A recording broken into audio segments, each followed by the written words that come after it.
Welcome back to your Liberty Radio. Ladies and gentlemen, welcome back on a Monday, which again is typically a day off for those of us here in Liberty Radio, except for when we get to do really cool things like get together with our friends from all over the planet, or disk, or oblong spheroid, whatever. Whatever you invest belief into about where we live. Ladies and gentlemen, it is January in covidland, which means traditionally it's time for us to check in with Angry North. He is with us today. Angry, how are you doing, my friend? Yeah, I'm doing okay. Nice to speak to you. How are you? It's good to speak to you again as well. What is the weather like in your part of the kingdom right now?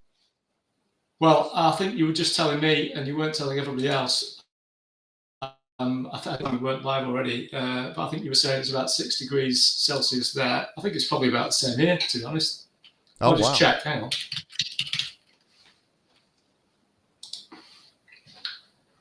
Are they calling for 6 degrees? Damn. Yeah. Nailed it. Yeah. Good job. Indeed. We're synchronized and unified on the global warming side of things. Yeah. Wow. Hopefully that means the mid-Atlantic current hasn't stopped. But we'll check on that later, and that'll be fine. It's over my head, I'm afraid. What's that?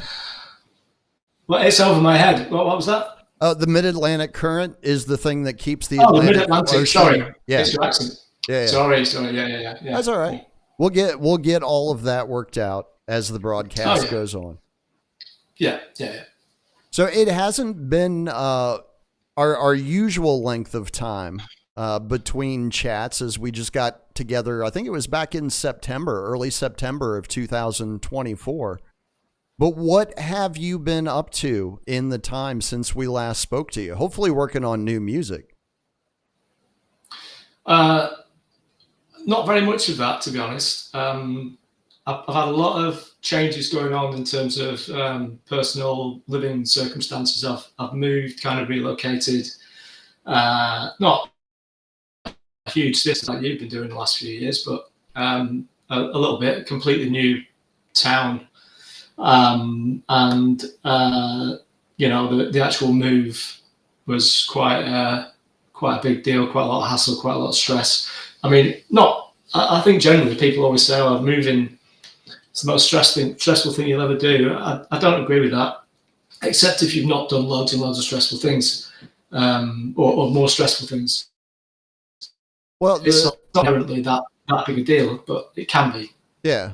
Well, the thing that I've always hated about moving is the stuff that you can't anticipate, right? The stuff that just comes completely out of left field and takes all of your very carefully organized plans and just shoots them all to hell. Yeah. And tied in with that sometimes, you might have situations where you might be relying on advice from professionals and just assuming that they're going to give you decent advice, and then you realise that, oh no, several of them managed to wangle it so that they get paid for giving advice, but they kind of get out of any responsibility for advising you on a certain massive issue. Yeah. And then you just got to sort of realise in the middle of the night, damn, this is really, really serious issue. And my side, sometimes initially things seem to be actually bigger and worse than they are when you first become fully aware of them, and you only realise over a bit of time. So we've had a bit of drama and sort of extreme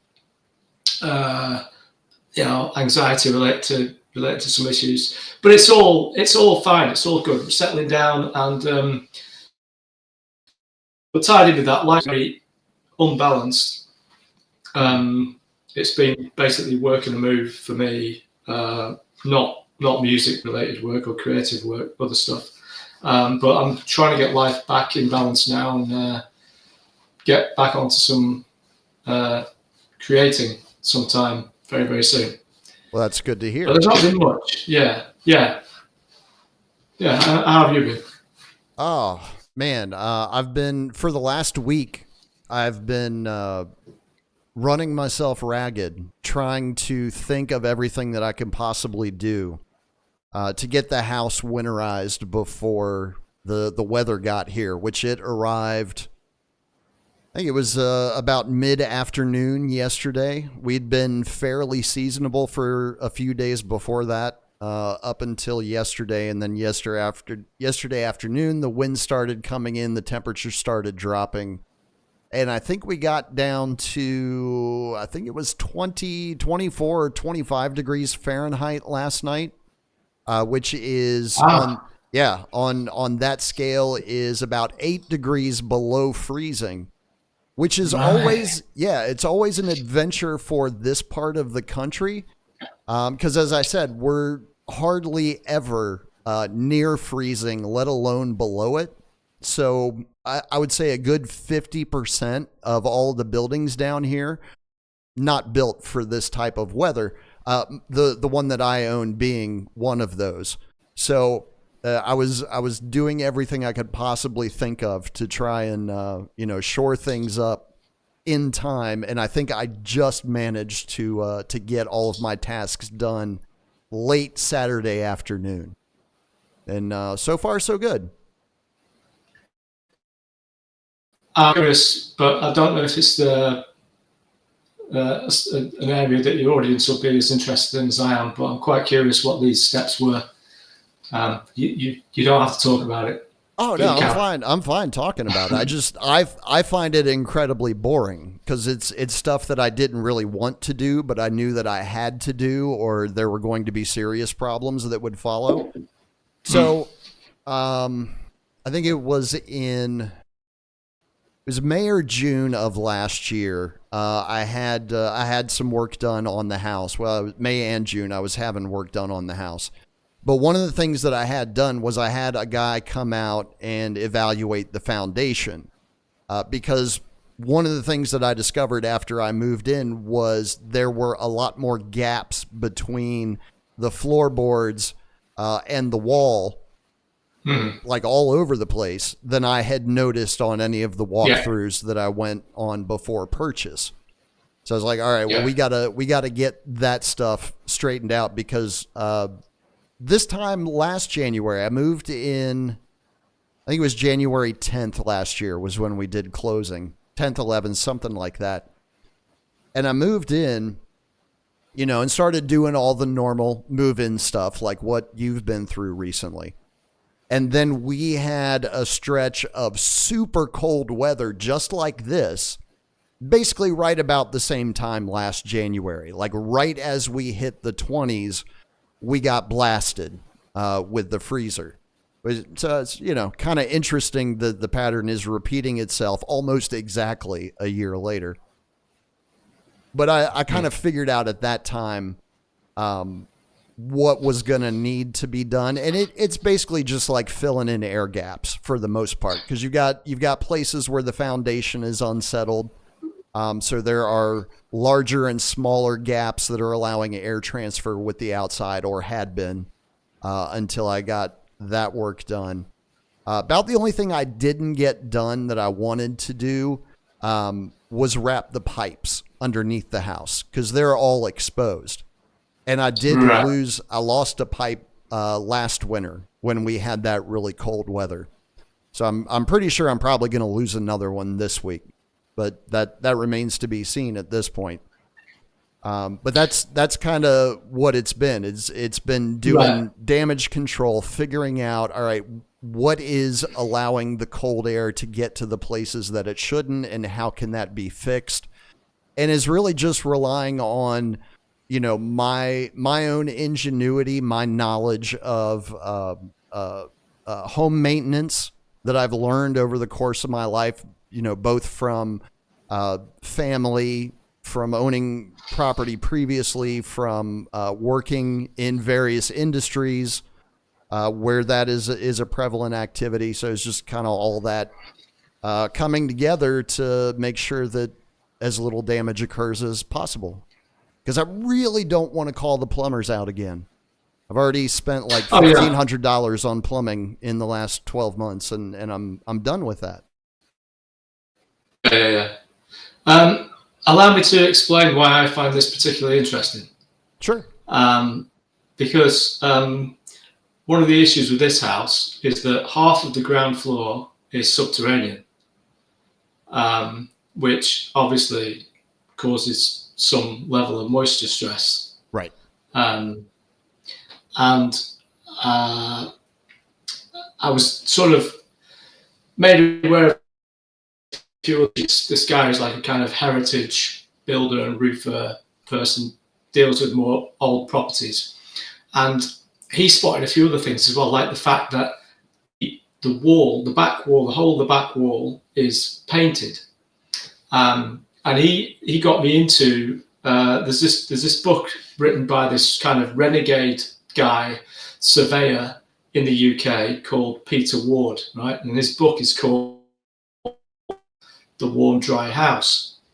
And he's basically the bane of the damp proofing industry, because he argues for the importance of breathability in a house. And, you know, a very good point he makes is that it's very expensive and very difficult to keep warm a wet house, or an overly moist house, a damp house. Correct. So yeah, he's that has led me into all kinds of stuff. Like we've realised we've got lime render on the outside of the house, which is good in some parts of the house. And yeah, we're really keeping an eye on the moisture content. We've got extractor fans going all the time. I'm trying to look into getting better systems for that, for more ventilation places. But it's become a real, what it has been for me is another one of those, I just keep coming across them time after time after time in my life. Every area of life where you can possibly spend money, you realise that the industry that's supposed to serve a particular problem is lying to you 200%. Just want to get your money, and usually their solutions will do you more harm than good. I mean, I really learnt this big time in the last 12 months regarding dentistry. I had severe toothache about a year ago. I was told I needed a root canal. I started looking into that. Realised some things about that and got into the whole sort of around that, and the whole I was told clearly by the dentist, you need a root canal. This is not going to go away. A root canal is the only solution, right? Because your nerve is inflamed. It's not going to. They said it'll inflame 2 or 3 times, and this was, I think, probably 2 or 3 times, and then the second or third time it'll never calm down again. So you've got to get a root canal. And I was told as well, I went to see another dentist, and they were telling me the same line, that your teeth can't, you can't grow enamel on your teeth. So as I tend to do, I sort out alternative viewpoints and alternative voices, and I got into all the work that's been kind of influenced by. I know I'm going right off on a tangent here talking about dentistry. I'll bring it back to houses in a sec. That's fine. This is also a subject of interest for myself, and I would imagine some of the audience as well. So take as long on it as you want. Right. Okay. So have you heard of Dr. Weston Price? Sounds familiar. Yeah. So he was this. I find, again, there's always one of these. There's another one in the area of optometry. Eye care. I don't know if you use exactly the same words as we do. But yeah, this guy, in this optometry one was around at about the same time, just as the big industrial mass production kind of time was starting about 100 years ago.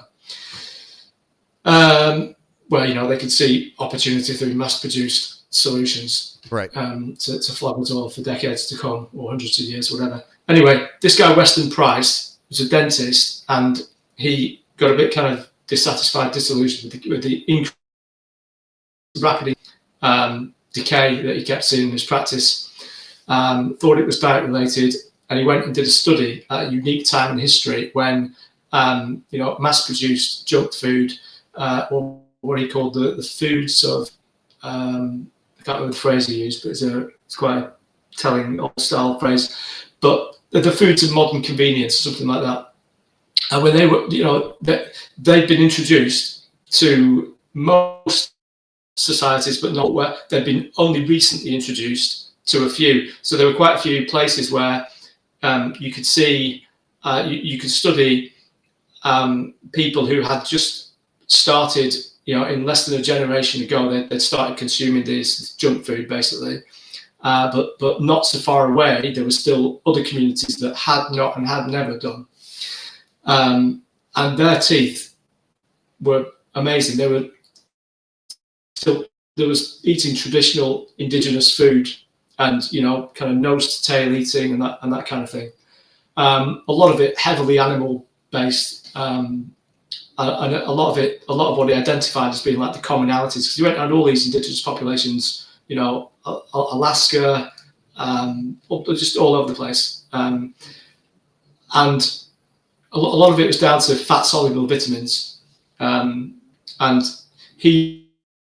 it seems like he identified vitamin K2, but they didn't have a name for it then, so he called it activator X, because he just knew that it was this compound that was there that seemed to also have an important role to play. So it's basically vitamins A, D, and E, and the fats that they're soluble in, and vitamin K2, as carriers of the minerals into your teeth. So that's a big part of it. And anyway, so I started changing my diet. I took it too heavy on the fat side of things. I started having a bit of circulation issues. But I found my way now. I've backed off. We're backed off with that stuff, and my teeth are stronger. You can literally feel they're stronger in the kind of sockets, and I'm not getting any toothache anymore. I've not had any toothache now for well over 6 months. So I kind of solved that one, it seems. But that's just one of many. I think it's the same thing with there are similar things that can be said in terms of eye care, I think, for many people. And we've got, the place we were in before, we had although she worked for a big, massive national chain, she was pretty much an awake optician. She refused the jab, and she believed in basically minimum intervention. And that's where I tend to always want to go with everything. Anyway, bringing it back to houses. This guy, Peter Ward, he's got a YouTube channel, and he just shares some really clever, sensible stuff to do with the importance of reducing the moisture load within a house, moisture stress, as he calls it, and ventilation, and the fact that nearly everything the damp-proof industry does, that it will charge you thousands or tens of thousands of pounds for. And a lot of these things are also government subsidised in the UK. They just cause you serious problems in the form of damp and mold inside your house that you've got to live with, rotting roof timbers, rotten other beams and stuff. They've destroyed loads of heritage houses in the UK that were not built to be basically encased in plastic. Basically all everything, because we had one of these companies around to do a report before I learned about this guy and this kind of stuff. And obviously they're quoted for I think 25,000 quid's worth of work. But I feel like it's just been another one of those, of course, the normal industry and the experts that everyone says you need to go to get you reliable advice on exactly what you should do to solve your problem. They're just scammers and liars, and they're going to sell you their profitable, the profitable for them solution. And especially, I think that's especially true if it's if it's any size of company. If you want good advice, in my opinion, the way I go with things is find the independent guy who says something different, and then you're probably on the right track. You know. Yeah, Anyway. I would echo that. As a matter of fact, because that was one thing that I always remember hearing from my customers when I was with Verizon, is that they kept coming back to me because I wasn't telling them the same thing that everybody else was telling them. I was actually like explaining what their problem was and showing them the solutions that were available. Like I actually did sales the right way when I was doing that as a career, without even knowing that that's what I was doing. Because every time I got trained to do it the company way and just push product, I was like, yeah, this just feels horrible. And it doesn't feel like I go home at the end of the day and I'm like, I've accomplished exactly nothing. I have to go back and do it all over again tomorrow. So yeah, that's excellent advice, especially when folks are getting into something, a project, an undertaking, whatever it may be, where they have no knowledge whatsoever and are basically flying blind. Like, you want to listen to everybody that you possibly can. You want to gather as much information as you can, but you want to pay particular attention to the people who aren't just parroting everything else that's out there, which I think is also a very appropriate analogy for folks who are trying to navigate the media landscape in 2025. Because I hate to be the one to break it to everybody, but Mockingbird is alive and well in the media space. It never went anywhere. Matter of fact, it's probably more powerful now than it ever has been, as far as like an operational structure goes. But for pretty much anything, you want to try to pay attention to the people who are saying something a little bit different. Find out why. Find out why they're not going along with the herd. Yeah. So I think that's solid advice. So what it's have it's you... just like... Go ahead. No, the number of times I've heard people say something along the lines of, when it comes to politicians, whatever they say, believe the opposite. The longer I live, the more it really does seem to be a pretty reliable way to live, or to have as your initial starting point or expectation, your default expectation of almost anything you'll have to live with or navigate your way through, like you say. Just expect that most people are going to feed you the opposite of the truth, unfortunately. Mm-hmm. But it's good to I guess face that if that is the best way to live, which I am finding is for me. Yeah. Yeah, I mean that's always the way that I have found things to be. Especially when I'm new to doing something. I always look for the people who do it differently from the crowd, because I've come to understand that those individuals, there is something different about them. There is something in their psychological makeup that allows them to not succumb to the social pressures that the rest of the herd seems to. And in having that ability, they manage to uncover things that would remain invisible otherwise. It's something that I hope we manage to do with Liberty Radio from time to time. Whether or not we actually accomplish that is another thing. But it is one of the goals that we had for this platform at the very beginning.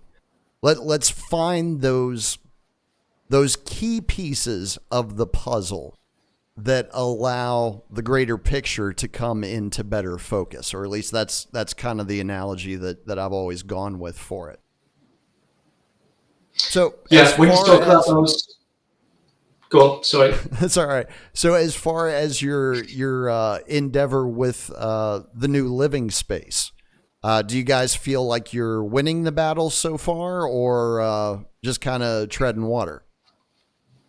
Yeah, I'm mostly settled in, and what we have to do here, some of it is pretty serious, but none of it's dead urgent. So it's a very different kind of situation that we're in now, in terms of we're in a town with things and people and businesses and all of that, like pretty much right on our doorstep, and we're not used to that. But it's, and obviously it wouldn't be my first choice, but it's not just me in my household. So I had to bow to the judgment of others. So we're here, and I'm trying to just enjoy some of the things that are here to be enjoyed. And there are things that are nicer in the moment. Obviously, when things get more difficult, we just have to deal with what we have to deal with as it comes. But yeah, quite enjoying where we are now. Quite enjoying the place. Yeah. Good. That's good to hear. What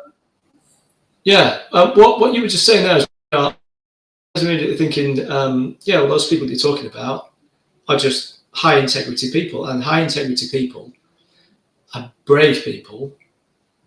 I mean, people that are willing to say something knowing that 19 out of 20 people will ridicule them, laugh at them, take the piss out of them, call them an idiot, but they're willing to do it anyway because they're looking at it truly impartially. They're truly appraising the situation for themselves, and they're deciding to not be biased, and they're deciding to, like you're saying, be honest and say what they see. And most people won't do any of those things. They certainly won't do all of those things. They might have a lot of people are kind of swayable. A decent proportion of people are swayable. If there's another one of those people like I first described in the picture and around, who puts a strong enough argument forward or shows a strong enough example, then they might be able to be swayed. But so you're making me think of Sam and Mark Bailey, the doctors in New Zealand. Oh yeah. Yeah, I mean, you must have come across their work. Again, the names sound familiar. I cram so much information into my head on a daily basis. Yeah. It's hard to recall all of it, but it's quite possible. Okay, so there are a couple of general practice doctors, or were from New Zealand. So the female, Sam, Samantha, she's very pretty, presentable, kind of like strawberry blonde hair. You've definitely seen the videos. And she started. She was when COVID first broke, COVID, whatever you want to call it. She still had a contract to be like a TV doctor, because she's very photogenic and presentable, and personable, and it makes perfect sense. I'm sure she would have done great, but she wasn't willing to. I was going to say something rude there, but I won't. But anyway, she obviously was a high integrity person. She started raising questions, and very quickly, she wasn't just raising questions about COVID. She was raising questions about the existence of viruses, full stop. And her husband, Mark, he was a doctor. He got out before she did. He got out in 2016. And together, they've done loads of great work, videos, essays, podcasts, things. I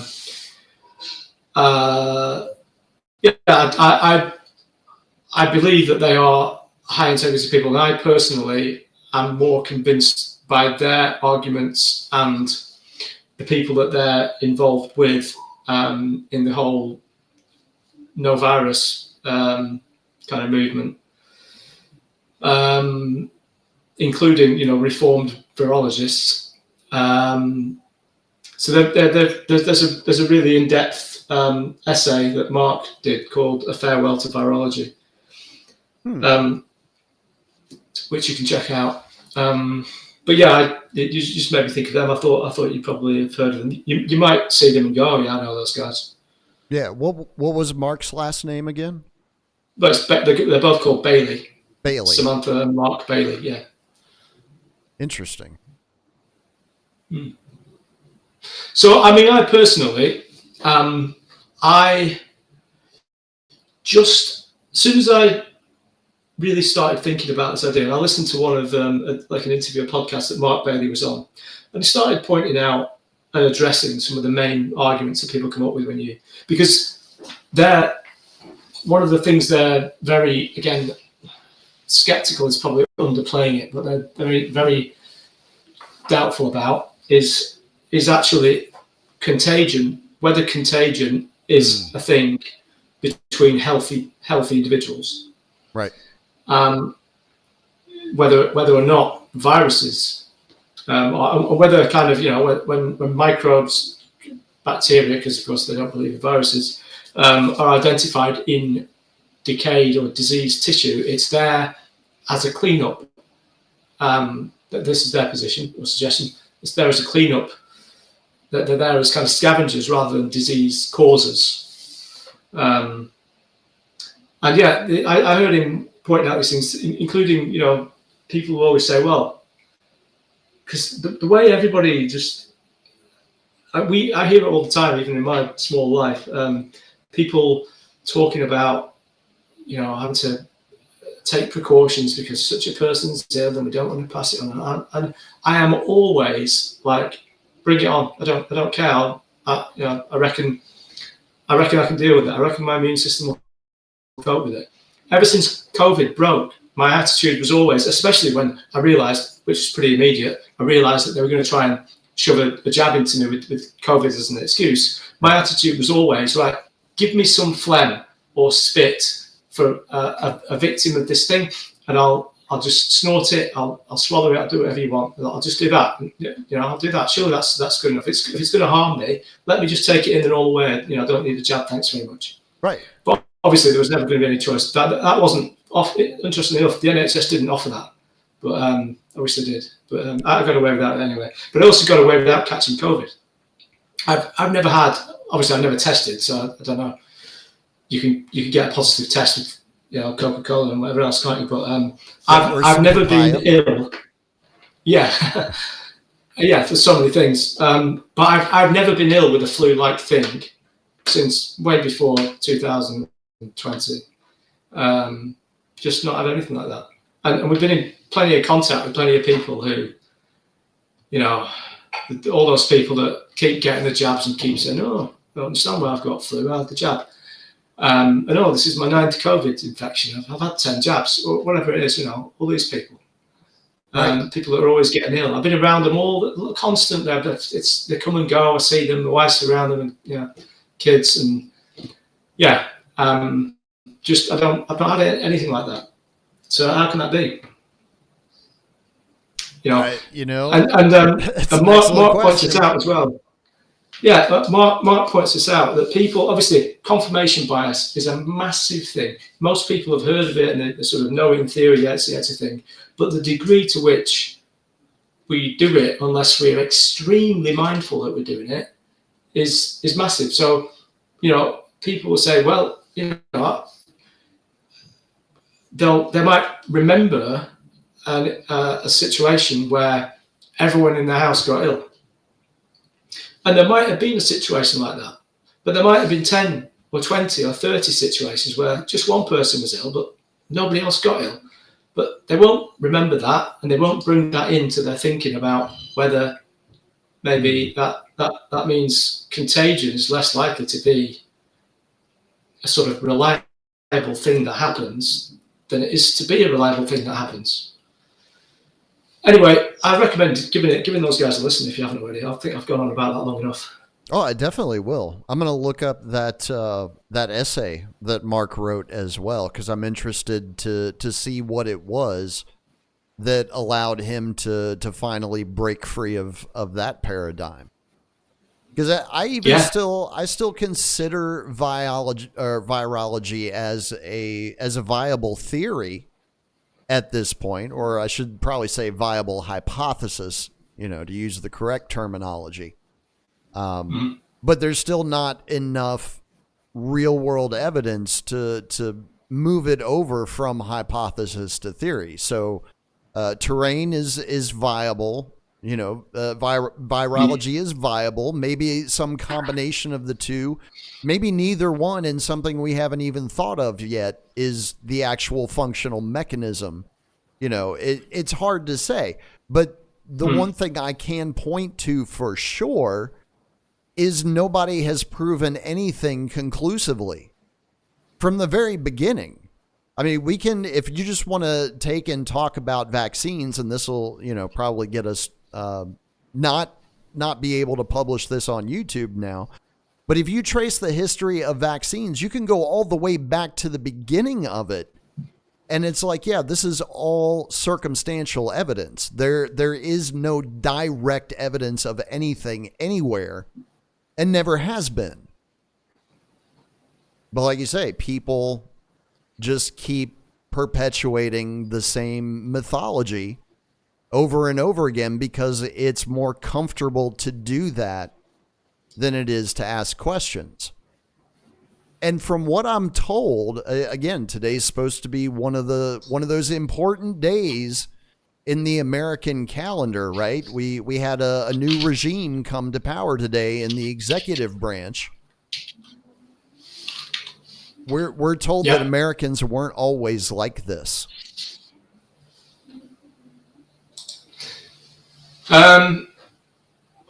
What do you mean? Americans weren't always like this? That Americans weren't always just one of the herd. That they were just going to go along to get along and follow whatever the popular mythology is at the time. Rugged individualism was meant to be your thing, wasn't it? Right. Yeah. Yeah, you haven't got much of that in the general populace anymore, from what I understand. Doesn't look like it. Not that there aren't. Yeah. Honourable exceptions, of course, do exist, but yeah.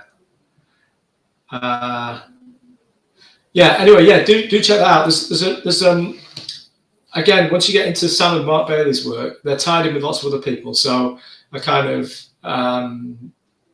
there's a group of doctors in Australia, or it started in Australia and it became a bigger group called the Perth Group, who were very much questioning a viral cause of AIDS. There's guys, one of them which is called Roman Bistriank, who I've got their book called Dissolving Illusions, and that talks specifically about the early history of vaccines. And years ago, I got a book actually from a British GP, written by a British GP. I think it was just called The Truth About Vaccines. And from there and earlier, I first saw these charts that showed these supposedly communicable diseases that were claimed to be cured by vaccines, and it showed the graph and how they'd already declined by like 95%, most of them, before the vaccine was introduced. Right. And yet everyone's still giving me credit. But Roman Bistriank and this and the co-author, their book's called Dissolving Illusions, and that goes back in really, really interesting old scientific journals back from the late 1800s, early 1900s, especially, and loads of like reports and correspondence of letters and publicly written letters and accounts and case reports that doctors have published about the early effects of vaccines and the dangers of them, and how they'd seen so much happening. They were stating that they were firmly against them. Completely unveils an alternative history that obviously the powers that be would never want us to be aware of. So that book and those guys are really interested in this. And then there's this there's a website, Virology, and they're very much sort of connected with the guy. I think they've had him on their shows and vice versa. I can't remember what he's called. But yeah, it just leads into a bunch of other people. So personally, I'm very, very doubtful about that. And obviously, it's cool for everyone to believe what they want to believe. But I hope everyone it's all about, we all just want to live as healthy, as long healthily as we can, don't we? And whatever works for somebody else, if it works for them, taking 20 jabs a week, then fine. But I don't want to, and I seem to be doing all right. Right. So there we go. Well, that's the thing as well. I'm thinking about your guy Trump, yeah. And I know he's your guy. I know you love him. And the whole something that keeps popping into my head is just there's people have claimed many times, get the leaders we deserve, and they're just a reflection of us, and they're however bankrupt we are in terms of morals and principles and things, that will get people who will prey on us and abuse us for those things. And I just think all we would need if a change of leaders was going to make a difference, then we would need to demand and make sure that we got leaders, and I don't like the idea of leaders full stop, but we got leaders or representatives in government who cared about some basic fundamental freedoms, and those would include, obviously, medical freedom and an ability to fully participate in society without having any medical procedure whatsoever, without having a chip in your arm, or even wearing a wearable, or carrying around a carryable, or whatever, just basic respect for human rights. And from what I can see, the people that are in Trump's sort of group now, I don't know if you call it cabinet administration, I don't know if it's that official, all the people that are involved, but many of the people that seem to be now coming into Trump's new unit to oversee your tax farm, your slave farm, they don't seem to be into those things. No, not at all. No. Not at all. It's been very disappointing, or I should say it was very disappointing to live through 2024 and understand by the end of it that we were actually worse off as a nation by the end of 2024 than we were at the beginning. And that's because of the amount of people who allegedly bought into the propaganda and thought that this con man was actually going to do something about their problems, which he's not going to. None of them ever do. It's the same pattern over and over again. The American populace, for whatever reason, doesn't seem to be capable of figuring it out, and we can speculate far longer than what we're going to be on the air tonight about the reasons why that is. But that is the reality of the situation. Yes, allegedly there weren't as many people that turned out to vote in 2024 as it did in 2020. But again, we haven't been shown that the numbers from 2020 are actually legitimate. So it's very hard to gauge at this point, even from talking to strangers out in public,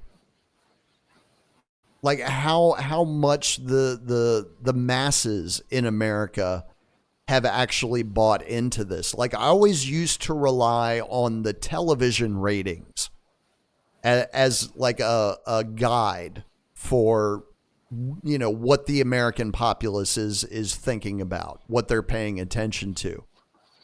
Can't do that anymore because most people aren't watching television. So if you go on the fact that MSNBC is only getting maybe about 500,000 viewers on any given night, it's not really an indication of much of anything other than the baby boomer generation is liquidating as we speak. So that number is just going to keep going down as time goes by because television was their medium. But what I don't see in America, either in the community that I live in, which is very small, or in, the general media landscape, is I don't see a lot of people saying we want something better. Like those are still the voices on the fringe, as far as I can tell. And unfortunately, most of the voices that are saying that are controlled opposition. And they're just trying to lead people right back onto the plantation. They're Judas goats. So it's as much as everybody wants to put the distortion of perception onto AI and technology and all of that stuff, I don't think that's as big of a factor in the general propaganda war at this point as actual human involvement is. I think that these actors in the media space have deliberately done this knowing what the outcome was going to be. They've probably been paid well to do it, I would imagine, in some form or fashion. But it's led us to a place where we literally can't trust what we see and hear anymore unless we do our own work to verify it after the fact. And it's really funny to me because I was telling, my former girlfriend's kids 7 years ago, 8 years ago, this is what you should be doing anyway. You should never take anything that anybody says on blind faith. You should always verify it for yourself, because that's the only way you can ever actually lay claim to your knowledge. But that's, again, it seems to be something that has been bred out of the American populace and, to a greater extent, much of the Western world to a greater or lesser degree. I would argue that Germany is in much worse shape right now in that regard than America is. But America's not far behind. We're nipping at their heels. What makes you say that about Germany in particular?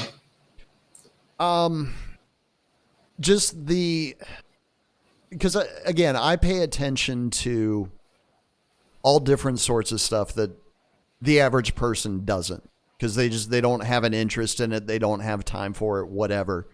I happen to be retarded in such a way that I want to see the bigger picture. I want to know what it looks like. So I pay attention to news that comes out of Europe. I pay attention to media, both mainstream and independent, that comes out of Europe. And what I've been hearing out of Germany in particular is that the people there, the majority of them, are just going to go along with whatever the government forces on them, because they've been subjected to the same tactics that Americans have from the state, but it's been on a much longer time scale. It's the fluoride fight in the United States is really big right now. Well, there wasn't fluoride in the water supply until the 1930s, and that was brought over as a result of the collaboration between Wall Street and the Third Reich. Mm-hmm. Like that's provable. That's documented. Mm-hmm. So the folks in what we now call Germany, we used to call many other things throughout history, Prussia being the least of the names, they've been under this particular indoctrination program for a much longer time than we have. So I think they're a good bellwether and probably something to pay attention to if we want to know where we're headed if things don't change drastically in the near future. I feel like, in a way, though, they, I don't know whether there's a good argument for some kind of root level, some kind of deep, I don't want to say like racial, but some sort of hive mind group related propensity towards totalitarianism, or at least highly structured, highly authoritarian, very structured societies. But if there was, you would think as well that following all the, and again, I'm extremely suspicious of Victor's history, the history we've been taught, but regardless of what was true and what wasn't about everything that's been claimed about Third Reich, what huge amounts of guilt have been placed onto the German people. Oh, dude! For all that time, and you would think in a way there would be more. Well, even to this willing day, to question themselves. Even to this day, Germany still pays reparations to the state of Israel. Yeah. Is it just the state of Israel? Yeah. I forget what the number is, but it's in the billions and it's annual. Right. I wouldn't be surprised if it's 6 billion, Who knows? Yeah. Yeah. I'm sure I can find it. Yeah. Yeah. I read another. I'm interested in that somebody did a kind of study, went around all the European nations and just a fairly simple questionnaire that tried to give a decent overview of some key measures of how much they value individual rights over duties to the collective and the nation and all that, where they think government overreach starts or what's perfectly okay, and just got a measure of how they all, because I think they're probably all gone badly downhill. I think the French have probably gone very badly downhill, probably helped along a lot by. I think they've always been quite strident and vocal and willing to get kind of up in arms and protest and all of that. But they're also, I think more than any other European country, they're in one way or another, more of them are employed by the state, and they've got massive kind of benefits, kind of culture or an entitlement and employment rights on steroids kind of culture, right? Where you can't sack them, and they just they cost, the government employees cost a fortune to the system, and anyway, I'm sure that affects the culture, but I think probably I feel like the UK's, most people don't seem to think about anything of any importance, really, and the direction we're going in, that's pretty horrifying. Well, I think Americans are exactly the same way. I don't think that's bad. Yeah, we've got football playoffs going on right now. Not your guys' style of football, our style of football. That's going on right now. I guarantee you that's what 75, 80% of the country is paying attention to. They're not watching the news. Well, even if they were, it'd be mainstream, Right. skewed lies, wouldn't it? Before we start to become at risk of running out of time, this, like the last conversation, is very much a. I hope it's about 50-50. I hope it's not me taking over too much. It's your show. No. I respect that. Well, I mean, we bring you on because we want to hear what you have to say, because or at least I can't speak for the listening audience. I know that you have a very unique perspective on things, and I value your perspective over most of the other ones that are available out there right now. So that's why we bring you on. Don't feel like you're hogging the show or anything like that. We want to hear what you have to say. Okay, cool. Well, likewise. Yeah. And on that note, I have like the entire week that I can run my mouth on whatever I feel like talking about. So, yeah, it must be good. I could do with that. In fact, I might be going that way myself. I know it doesn't pay the bills, man. No, I believe you there. I do believe you. But I've got a golden business opportunity for you. Oh yeah. I'm listening. Do you want me to share it on air? Yeah. If you think it's good enough, yeah, go ahead. Oh, yeah. Well, first of all, can we just talk about truth music generally? Sure.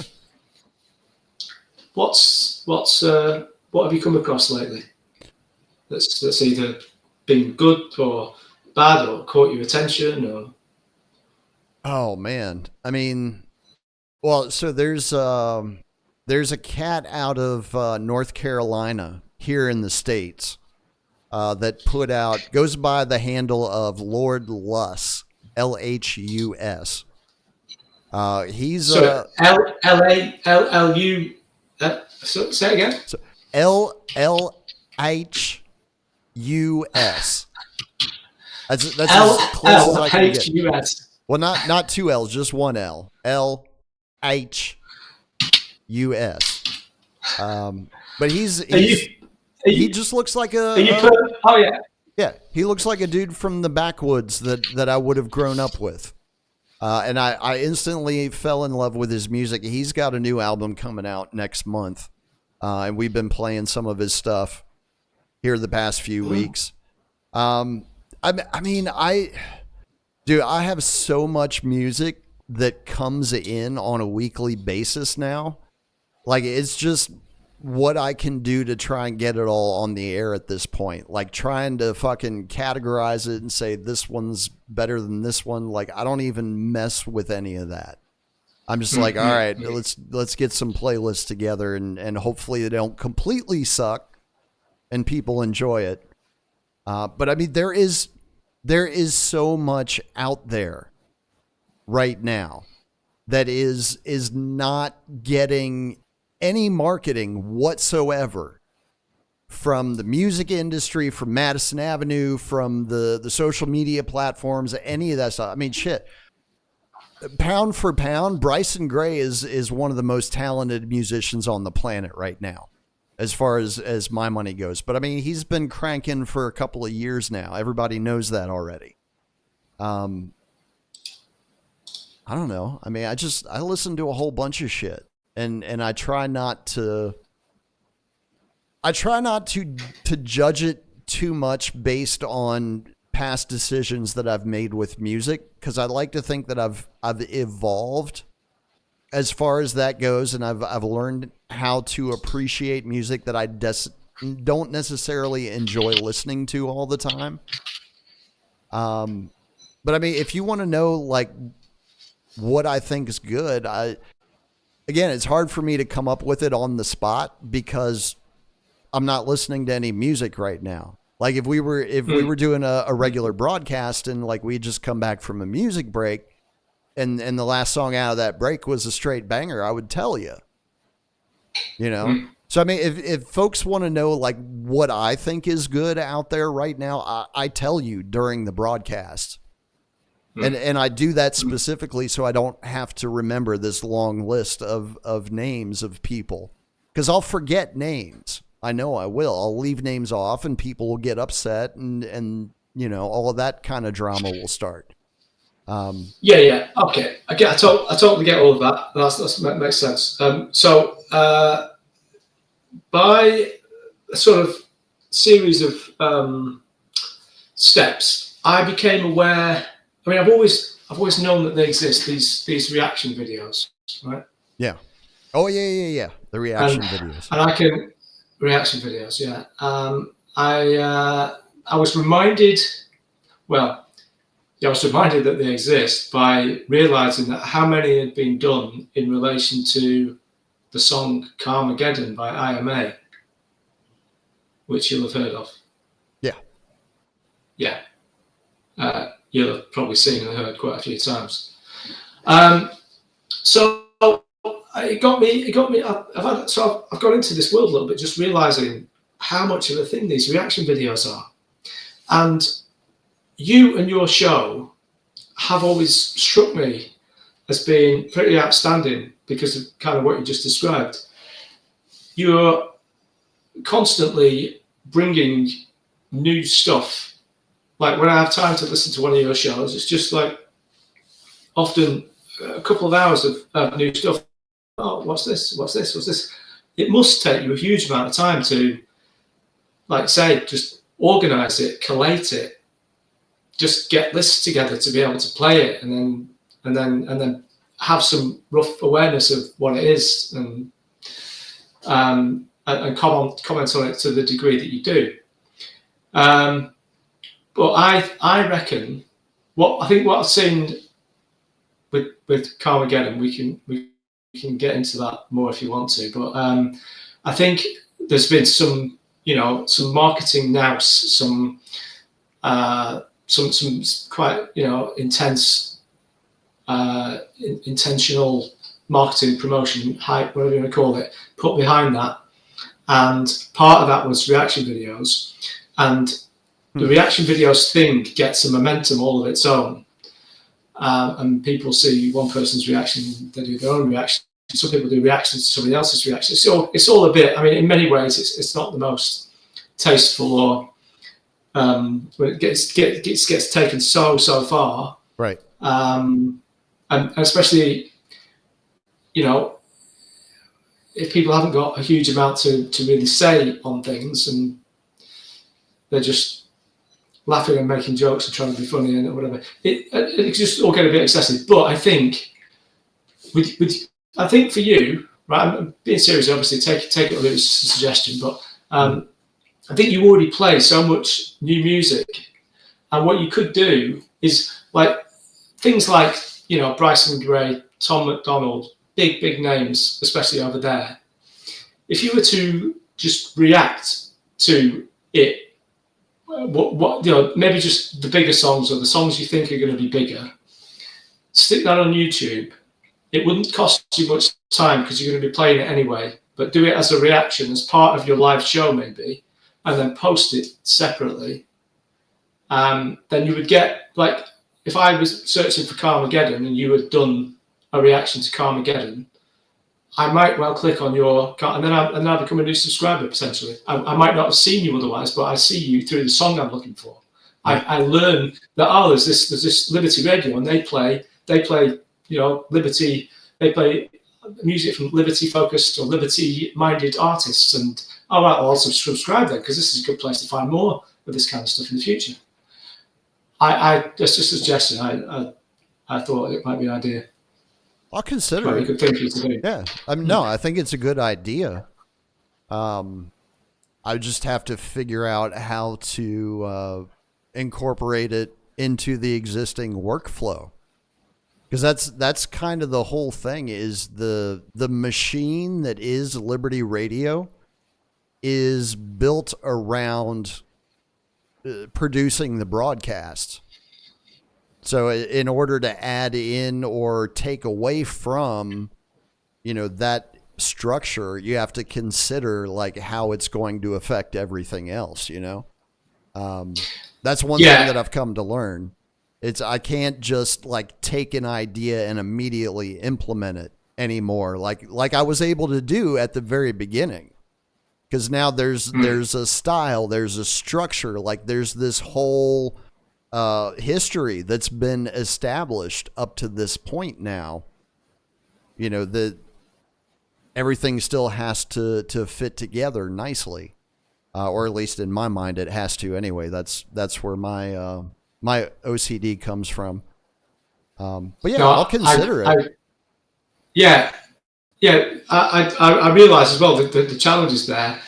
But one of the things that made me think of this was seeing these reaction videos.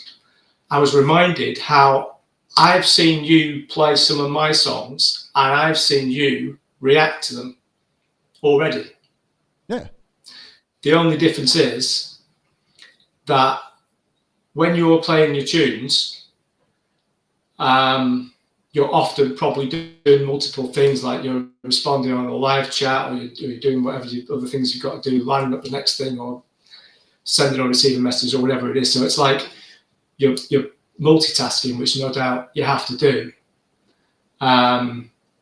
So what I thought was, like I was thinking maybe you wouldn't be able to do it for all songs, but maybe some songs that you thought were likely to get, you know, good distribution generally, you could make a point of those songs just reacting, and then you could, you know, or you like a perfect example. maybe, yeah, a perfect example would be the song that Tom McDonald just put out on Friday with Roseanne Barr.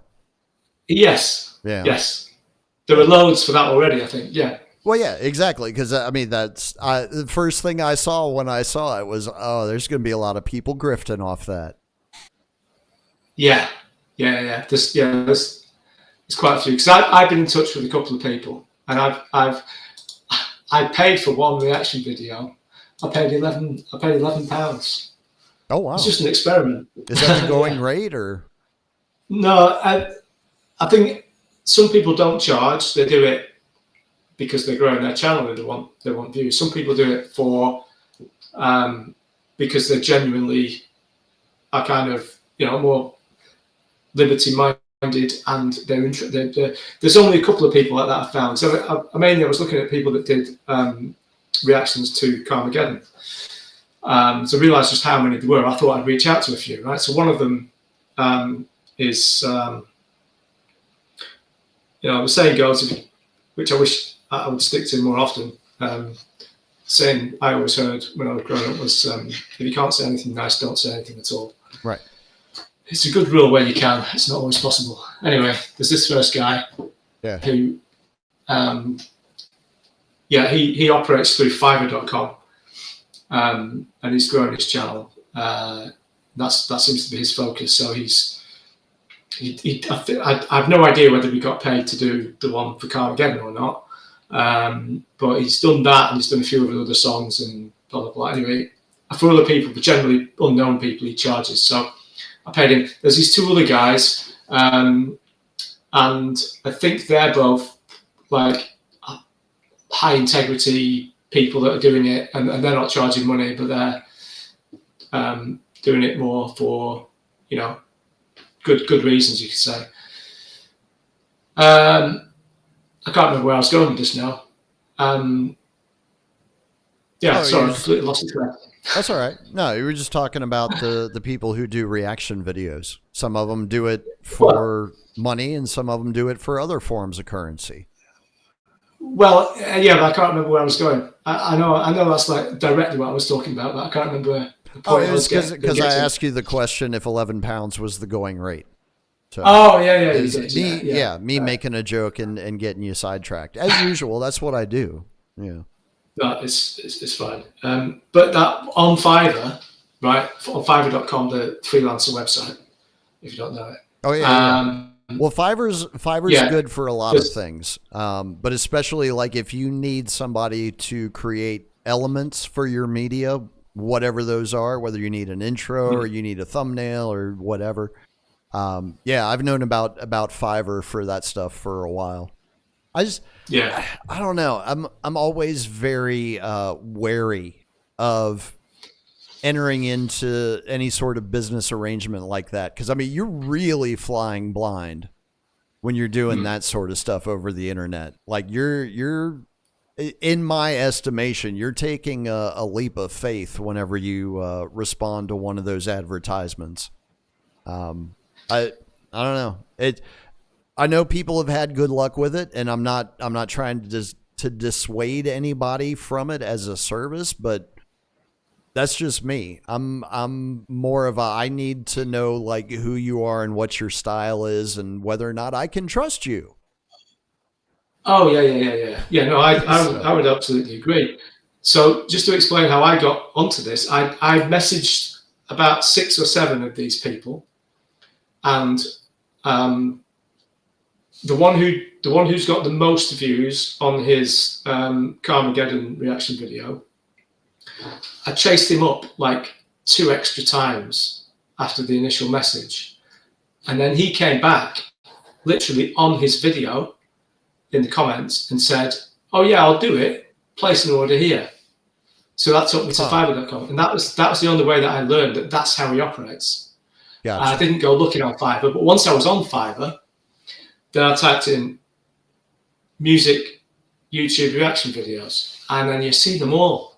There's so many of them, and they charge varying amounts. Okay, like I see. I know what you're talking about. $5 to maybe $30, $40, and they say, some of them say I've got like 1 million YouTube subscribers, and I'll promote your song, blah blah blah.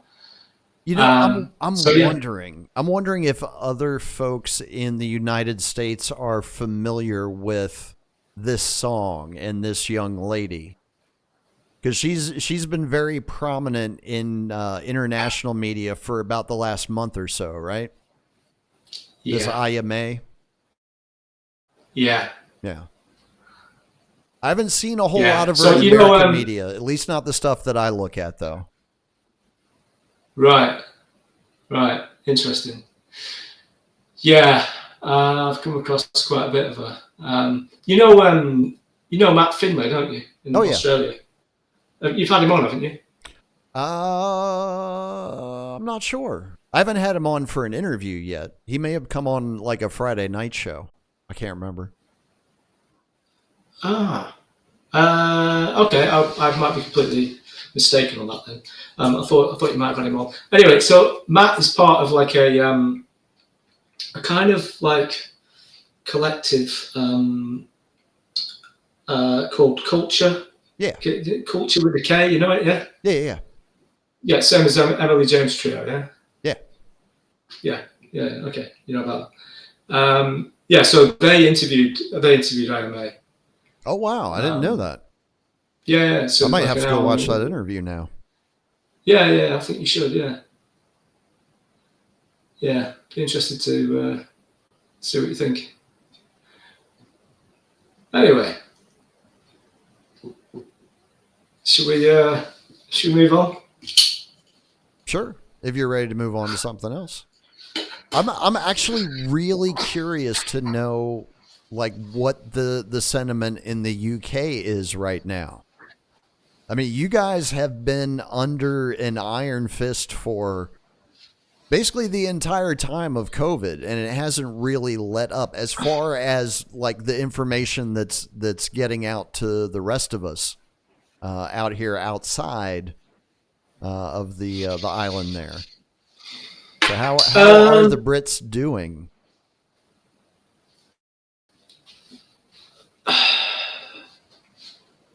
They're just sleepwalking into hell, aren't they?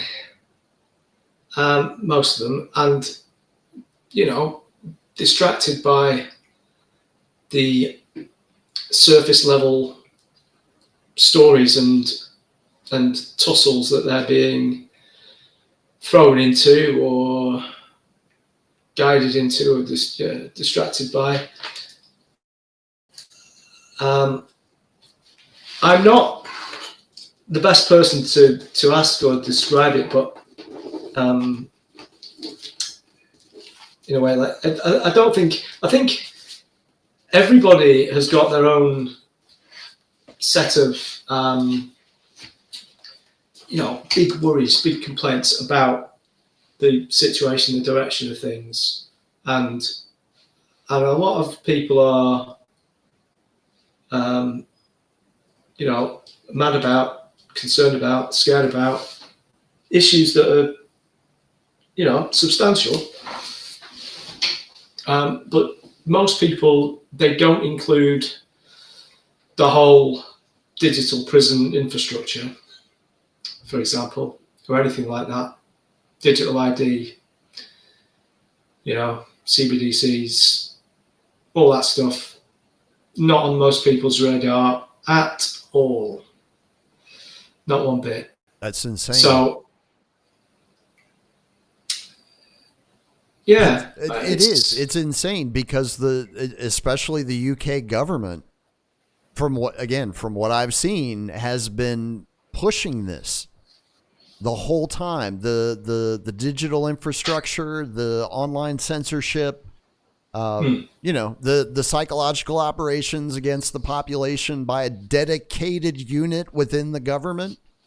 Like, they're not even bashful about it. They don't try to hide it. They're like, yeah, we call it the nudge unit. And it's just like the everyday Brit is completely oblivious to all of this. Or they think it's okay and it's nothing to worry about. Like, I was being reminded earlier. And by the way, I read the book Inside the Nudge Unit years ago, and the book Nudge. But that was written by one of your American guys, wasn't it? Mm-hmm. Harvard guy, I think. The Behavioral Insights team. It became a private company. I think a few years before COVID. But yeah, of course, still got like government work and whatever. But even Sage, full of behavioral scientists, rather than epidemiologists or whatever else.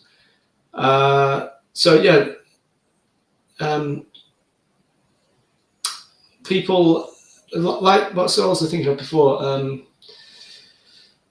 You were talking about, and I was thinking, I read a comment and I just thought, yeah, I bet that's true. Absolutely everywhere. Someone was saying that they work in education, they work with young people, and they talk to them about digital ID and the risks, and they said they just don't care. They just laugh. And I thought, yeah, well that will be how it is, won't it? That will be how it is. They'll be laughing to their own funeral. Is that a quote from? It's making me think of Joe Pesci in the gangster film.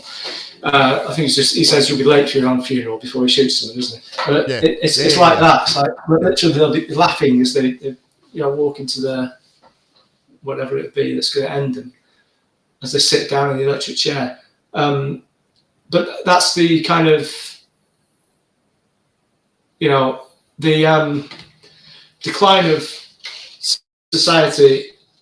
People like Bezmenov described. Just deleting the moral structure, values, everything. It's taken place, and a film like Idiocracy, it's happened, and literally now, the kind of overlap between, or the degree to which politics is becoming indistinguishable from show business is I watched an exchange as well a few months ago. Something's given me loads of echo here. Hang on. Something started playing in the window. I saw an exchange at the what do you call it, the dispatch box in Westminster at Parliament, in the Houses of Commons. Mm-hmm. Prime Minister's questions, and it just looked so unbelievably scripted and badly acted. It was a joke. It was so blatant. I was thinking, this is, it's not just really bad theatre, it's really, really bad theatre for retarded people. Yes. But that's good enough for most people, it seems. Yeah. Well, most people are only paying attention for the things that they care about. Because again, that's part of the inherent narcissism that gets instilled into people through indoctrination. So they're only going to pay attention to the stuff that they want to pay attention to. Everything else is just going to go right over their head. But it's the same thing in the United States. We've been watching a steady parade over the course of the last couple of weeks as the incoming cabinet members go before Congress for that little dog and pony show. But it's exactly the same thing. It's really bad theater for dum-dums. It is. Yeah. I don't know how else to describe it. I mean, I don't even consider it to be to the same level of quality as Punch and Judy. You know, it's like a couple notches below that. And you may be the only person in the world who gets that reference, but that's why I pulled it out. Punch and Judy is actually, pretty edgy. Well, it's also kind of highbrow too. Yes, when you really get down to it, yeah. Yeah. But yeah, I don't think a lot of American kids grew up with Punch and Judy, so they have no clue what we're talking about right now. But they should go search it out and find out what it's all about, I think. Yeah, cultural enrichment compared to perhaps following party politics. I mean, just based on what we see in front of us right now, we have a generation that is aging into the workforce that has never known what life is without the internet, just in time for the implementation of cybernetic avatar capitalism, where you will never have to worry about interacting with another human being in order to make money for the rest of your life. Yeah, which could be very short. Yeah. I don't see a lot that is derailing us from that eventuality. Because again, the kids nowadays are literally being trained for the world that the predator class wants to institute. That was the whole point of Common Core in the United States, is to start producing a different type of human in order to be an interchangeable cog in what would be the new economy. And when we say interchangeable cog, we literally mean it at this point. Because human interaction, as far as the economies go, of the developed nations, of the high-tech nations on this planet, you got less than 10 years left, as far as I can tell, before everything is going to be digital from an economic standpoint. And that means human interaction goes away, because it's all going to be mediated through what we're told is AI, but is actually just an advanced algorithm.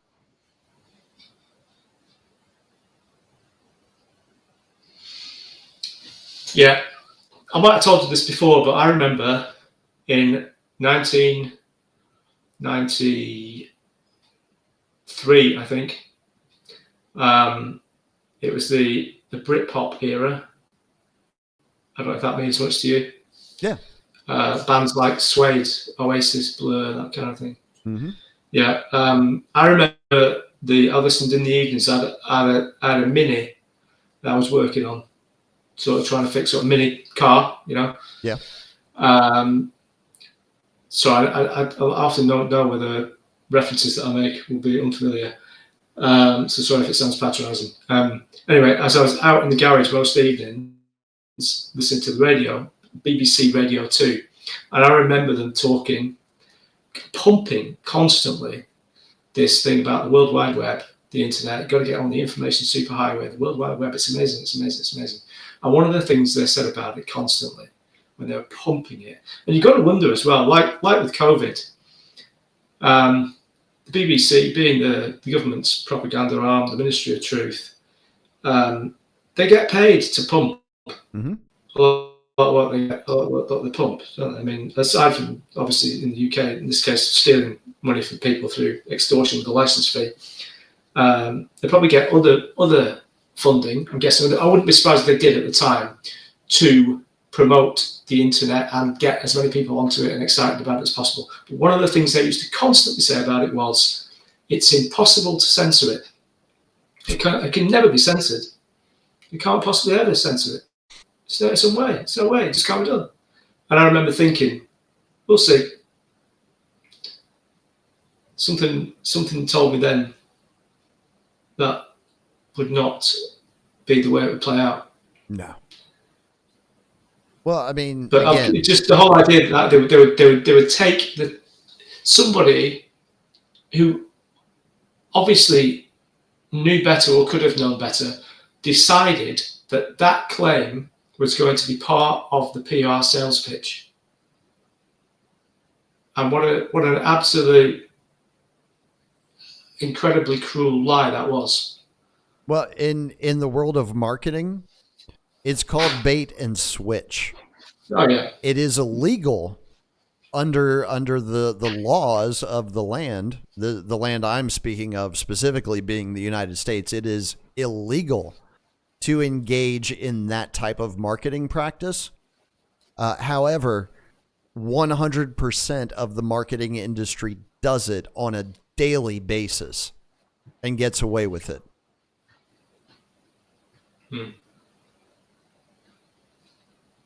Yeah, offering people one thing and actually delivering something completely different is illegal unless you are the government. Yeah. You're not going to prosecute yourself, so... No. I guess the answer is, sorry, mate, 30 years ago. You got a receipt? Sorry. Yeah. Well, they'll also have a convenient excuse by saying, well, we didn't know at the time. We had no idea this would happen. Yeah. We had no idea we would do this. Mistakes were made. Yeah. Indeed. I don't know. Maybe it's just because I've been doing this too long and I'm starting to get even more cynical than I was when I started. But I've gotten to the point now where you can tell me anything you want. You can literally put any string of words together and have them fall out of your mouth in whatever order you think is going to do the best job of convincing me of something. And I'm still not going to give it any credence at all until I actually go and explore it on my own. That's the state that I have gotten to as a result of my journey through covidland. I just don't believe anything anymore. The only things that I invest belief in at this point are myself and Liberty Radio, because those are the only things that I've been able to determine are actually worth the investment. Everything else needs to be held at a skeptical distance. And people can call me whatever they want to call me as a result, but that's the way I'm going to keep doing things. And I would urge others to adopt a similar stance. But I don't know.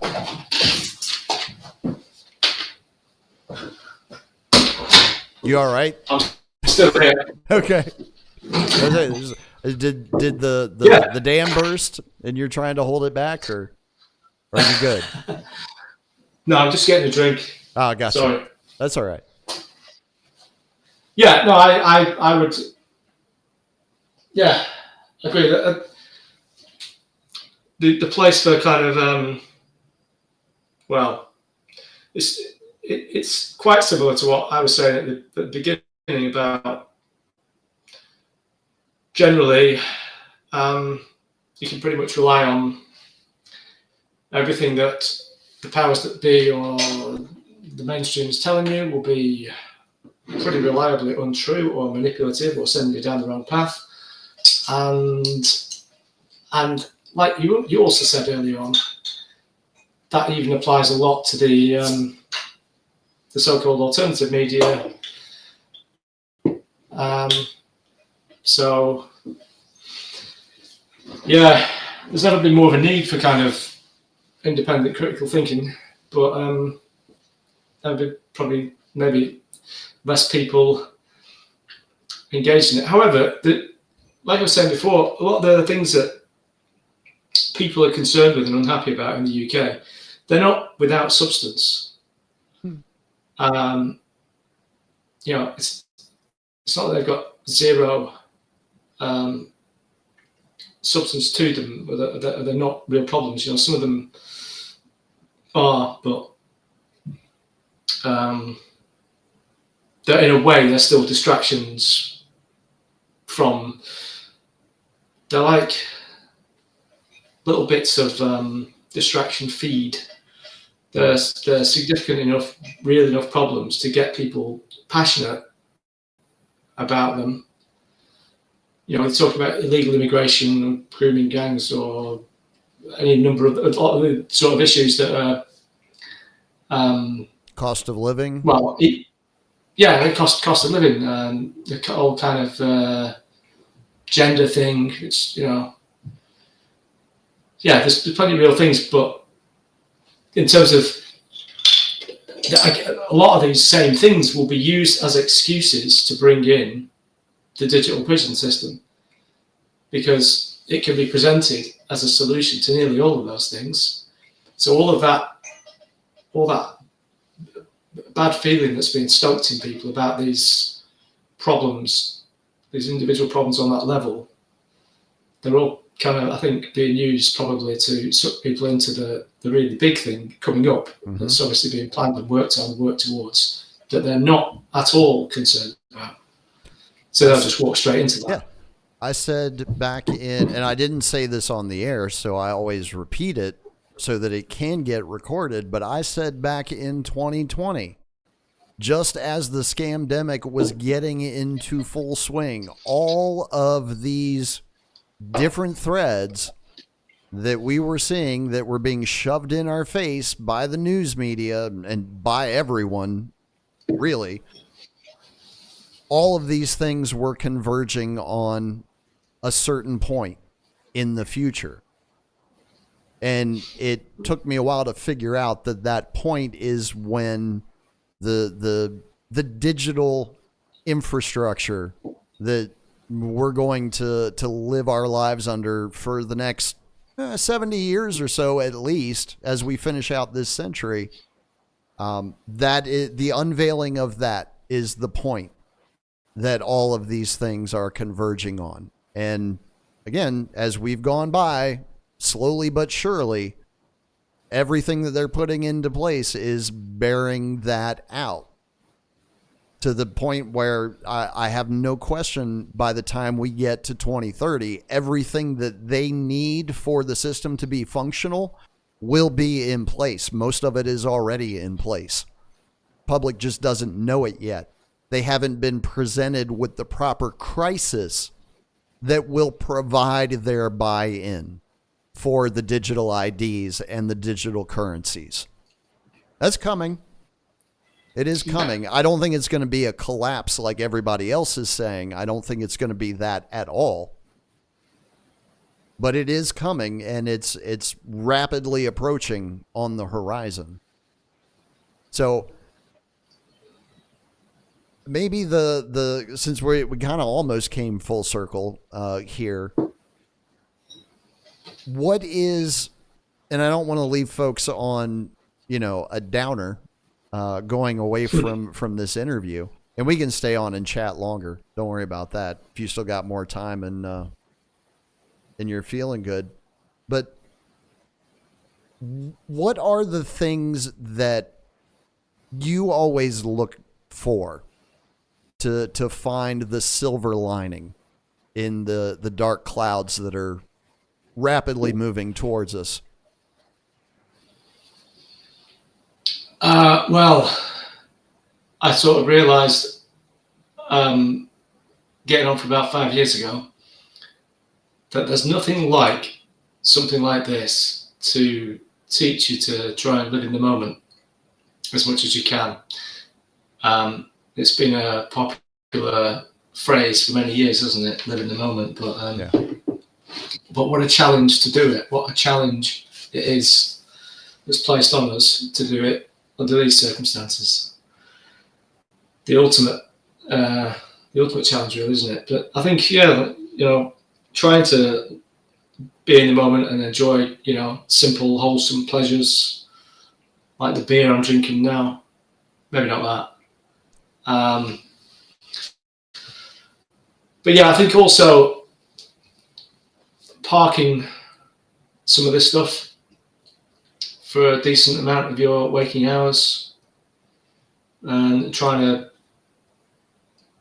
because I guess also,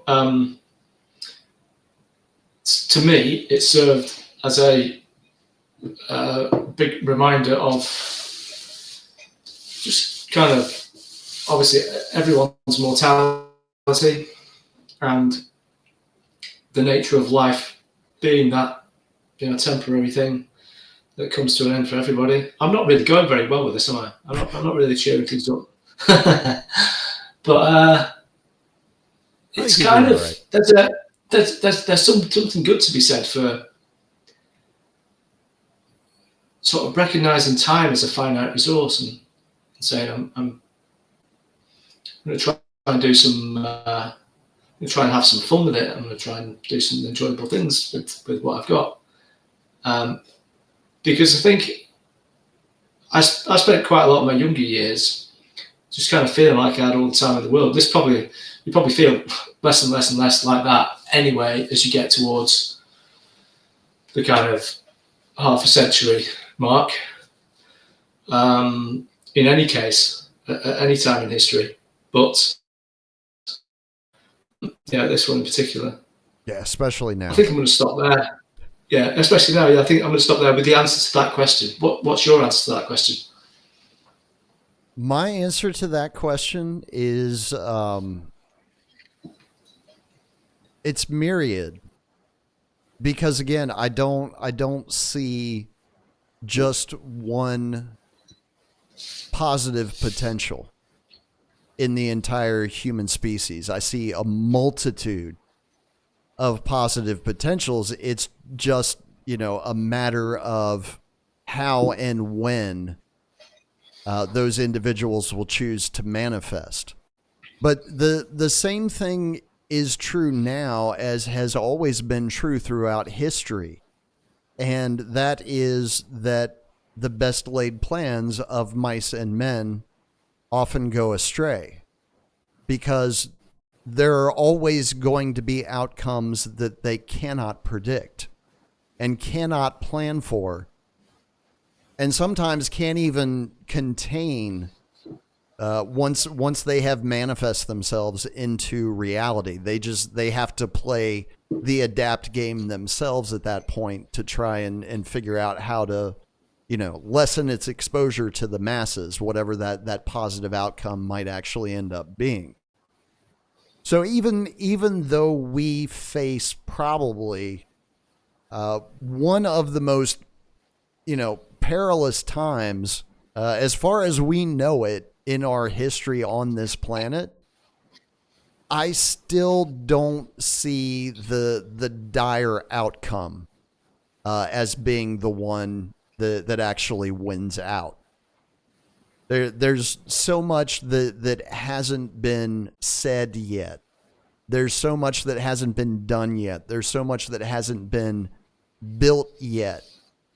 And as smart and as strategic and as thorough as these people want to believe that they are and that their plans are, they're not, and they never have been. It's all just a marketing campaign. And every single individual has the choice of whether or not they're going to believe it or they're going to cast it aside and do their own thing. And I think there's still enough of us out there that are going to cast it aside, that are going to cause it to fail. Might take 50 years, might take 100 years, might take a few centuries. But I still think it's going to fail, ultimately. I just don't think I'm going to be alive to see that failure.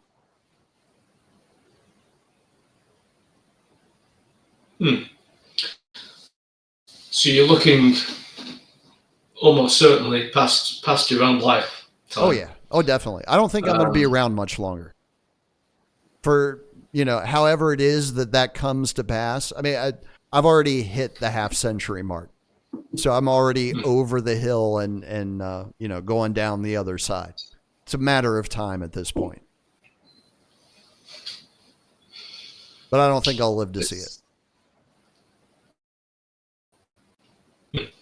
But I still think we win. And that's the important thing. Because again, it's that mental energy that we put out into the universe that I think determines a lot of these outcomes that we end up with. If we choose to believe that we're going to live in a prison, that's probably what's going to end up happening to us. And conversely, if we choose to believe that nobody will ever be able to shackle us and we will be able to live out our existence as a free individual, regardless of what our physical circumstances are, I think people can do that as well. I connect with that thought on a level which is, regardless of our physical circumstances. So the power of the mind is kind of infinite, isn't it? Mm-hmm. And that's something you can have hope in still owning. And I'm quite interested in methods and means and ways to, control one's state, regardless of, like you say, physical circumstances. I think the skills that people can gain in controlling their state, it's an amazing and fascinating thing. Controlling their internal state, regardless of what's going on outside, and that's the thing. How we all think and feel on the inside is the realest thing in the world to each one of us. And if we can, gain as much control over that as possible, that's a kind of freedom in itself. Maybe. No, definitely. I think the ultimate freedom is what you're able to generate between the space in between your own ears. That's where freedom really lives, as far as I can tell. It's not out in the world. It's inside of you. We each and every one of us give ourselves the permission to be free people. It doesn't come from a government. It doesn't come from a creator. It doesn't come from anywhere outside of yourself. It comes from within you. And it's up to the individual to choose what they're going to do with it. Because I think when you really boil down this realm that we inhabit, it's all about causality. It's all about the choices that we make while we are here. Because those are the things that actually determine what we perceive as the quality of our existence. But, I don't want to get too deep into that because we've already taken up a whole bunch of your time this evening, Angry. So why don't we leave off by letting folks know where they can connect with your music and some of the other stuff that you do. Okay, so if they want to be cheered up by more angry north cheerfulness, I'm on the usual places, and I will soon have a website.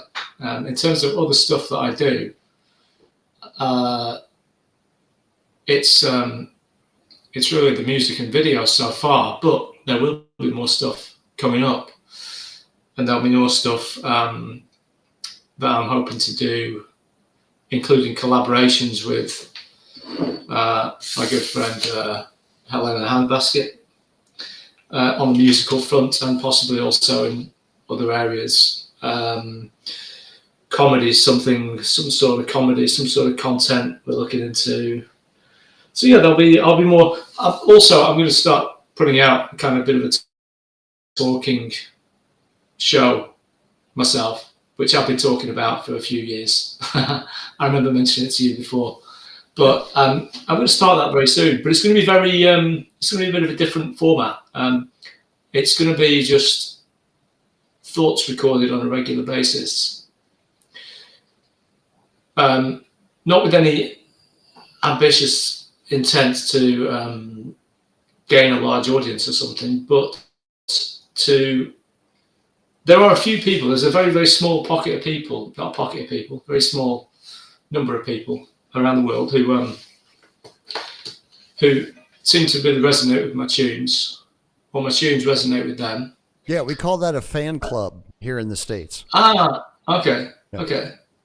It's not, unfortunately, organised into a club. There are a few beings, bodies, people around the world, scattered around, who I get the impression now and again they'd like to hear from me a bit more regularly, and they might be interested in hearing what I want to say. So for those people, just for my own mental health, I'm going to just share my views on the random range of topics on a regular basis and put it out as a kind of probably a video with some basic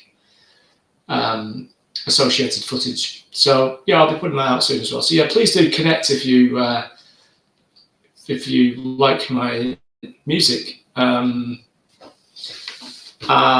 or what I've had to say today. That's Absolutely. the most begging style advert I've ever given for myself. It sounded really desperate. Do what you like, guys. That's right. It is all about voluntarism here at Liberty Absolutely. Radio.